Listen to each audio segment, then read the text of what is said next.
வணக்கம் மக்களே. இன்றைக்கி நம்ம இந்த வீடியோவில் 49 வயசில் இந்தியாவுக்காக 4 பதக்கங்கள் வாங்கியிருக்காங்க நடிகர் ஜெயம் ரவி, நடிகர் சிம்புவோட பட நடிகையை பற்றி தான் இந்த வீடியோவில் பார்க்க போகிறோம். யார் இந்த இரும்பு பெண்மணிங்கிறத பற்றி இந்த வீடியோவில் ரொம்ப விரிவாக பார்க்கலாம் வாங்க. நம்மளோட இலக்கை அடையிறதுக்கு வயசு எப்பயுமே ஒரு தடையாக இருந்ததில்லைன்னே சொல்லலாம். இப்படிப்பட்டவங்களோட கதைகளை நம்ம நிறையவே தெரிஞ்சிருக்கோன்னு கூட சொல்லலாம். அந்த மாதிரி தான் இந்த வாசகத்துக்கு ஏற்ற மாதிரி பலருமே தங்களோட திறமைகளை நிரூபிச்சுக்கிட்டு தான் இப்போவும் இருக்கிறாங்க. சாதனைகளை படைச்சி வயது வெறும் நம்பர் தான் சொல்லி உறுதிப்படுத்திகிட்டு இருக்காங்கன்னே சொல்லலாம். நிறைய பேருக்கு 40 தான் வாழ்க்கையே தொடங்குது. அதுபோல தான் நம்ம இலக்கை அடையிறதுக்கு வயசு எப்பயுமே ஒரு தடையாக இருக்கிறதே இல்லைங்கிறத நீங்களும் தெரிஞ்சுக்கணும். இந்த மாதிரி கதைகள் மூலம் தான் நம்ம இந்த விஷயங்களை தெரிஞ்சுக்க முடியும். அப்படித்தான் இந்த நடிகையும் தன்னோட 49 வயசில் இந்தியாவுக்காக ஒரு தங்க பதக்கம், அது மட்டும் இல்லாமல் 4 பதக்கங்களையும் வாங்கி கொடுத்துருக்காங்க என்பது குறிப்பிடத்தக்கது. 1994ஆம் ஆண்டு இயக்குனர் பாக்யராஜ் இயக்கி நடித்த வீட்டில் விசேஷம் அப்படிங்கிற ஒரு படத்தின் மூலமாக தான் நம்ம தமிழ் சினிமாவில் ஒரு நடிகை அறிமுகமாக இருப்பாங்க நடிகை பிரகதி அவர்கள்.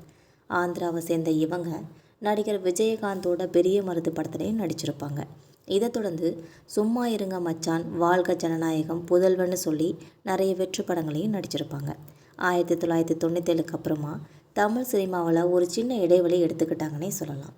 2003ஆம் ஆண்டு ரவிமோகன் அவர்களோட நடிப்பில் வந்த ஜெயம்ன்ற படத்தில் நடிச்சிருப்பாங்க. 2008 சிம்புவோட சிலம்பாட்டம் படத்துலையும், உதயநிதியோட கெத்து, சசிகுமாரோட தாரை தப்பட்டை, இந்த மாதிரி வெற்றி படங்களில் தமிழில் நடிச்சிருப்பாங்க. இதுக்கப்புறம் தமிழில் கடைசியாக அவங்க 2023ஆம் ஆண்டு வந்த பிரபுதேவாவோட பகீரான்ற ஒரு படத்தில் நடிச்சிருப்பாங்க. பெரும்பாலும் இவங்க குணச்சித்திர கதாபாத்திரத்தில் நடித்து வந்திருக்காங்க. இதுவரைக்கும் நடித்த படங்களில் தெலுங்கில் பவன் கல்யாண், ஜூனியர் என்டிஆர், பிரபாஸ், ராம் சரண் சொல்லி முன்னணி நடிகர்களோடு நடிச்சிருக்காங்க என்பது குறிப்பிடத்தக்கது. இது மட்டும் இல்லாமல் கன்னட சினிமாவிலையும் தடம் படிச்சிருக்காங்க பிரகதி அவர்கள். ஒரு சிறந்த பெண் நகைச்சுவை நடிகர், உறுதுணை நடிகர்னு சொல்லி 2 பிரிவுகளையும் 2 நந்தி விருதுகளையும் வாங்கியிருக்காங்க. தெலுங்கு மற்றும் தமிழ் சினிமாவில் தனக்கென ஒரு தனி இடத்தையும் பிடிச்சிருக்காங்க பிரகதி அவர்கள். ரீசெண்டாக சினிமாவில் இருந்து அவங்க விலகியே இருந்தாங்க. நடிப்புக்கு ஓய்வு கொடுத்துட்டு பளுதூக்குதல் போட்டிகளில் கவனம் செலுத்தி வந்தாங்க. மாவட்ட, மாநில, தேசிய அளவிலான போட்டிகளில் கலந்துக்கிட்டு பதக்கங்களையும் வாங்கியிருக்காங்க. இது தொடர்பான வீடியோக்களை அவங்க தன்னோட இன்ஸ்டாகிராம் பக்கத்தில் பதிவிட்டு வந்துட்டு இருந்தாங்க. அப்போ தேசிய அளவிலான போட்டியில் கலந்துக்கிட்டு இந்தியாவுக்காக பெருமை சேர்த்திருக்கிறான்ற தகவலும் கிடைச்சிருக்கு. துருக்கியில் நடைபெற்ற ஆசிய ஓப்பன் மற்றும் மாடஸ் பவர் லிஃப்டிங் சாம்பியன்ஷிப் 2025 தொடரில் பங்கேற்று இந்தியாவுக்காக ஒரு தங்க பதக்கம் உள்ளிட்ட 4 பதக்கங்களை வாங்கி கொடுத்துருக்காங்க பிரகதி அவர்கள்.